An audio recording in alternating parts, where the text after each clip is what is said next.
What's up, ladies and gentlemen of the web? Today is Monday, October 30th, 2023. This is Play Bite, the show where I give you all the PlayStation news you care about in a tiny, bite-sized form.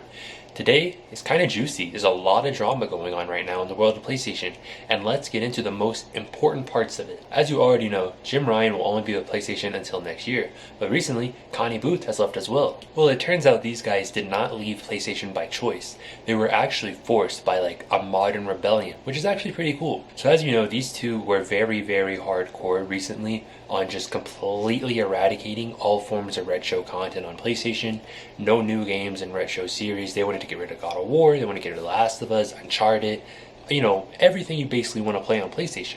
They also were pushing for games as a service, but PlayStation Studios rebelled. Apparently some pretty big name people were even willing to quit Sony and go work for Xbox or Nintendo over this. So to stop from losing people who actually mattered at PlayStation, Sony forced these guys out, basically firing them in the most legal way possible. The story goes that a lot of the people who were working on quality single-player games that got pulled off to work on the multiplayer projects were really hating it, and for lack of a better way to say it, were half-assing it. So when Bungie evaluated the studios that were making games as a service games, they noticed that these games were really bad. They were not good at all, and that they had no life. Really, they had no chance of surviving. As you know, games as a service is pretty much a dead genre.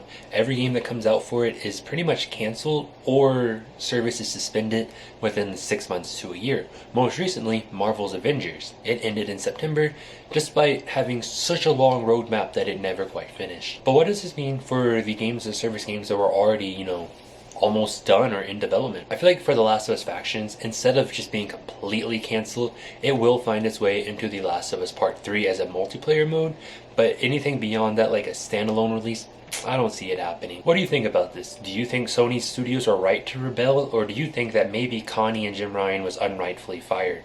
Let me know in the comments down below. Don't forget to like, comment, subscribe, channel today, and I'll see you in the next video.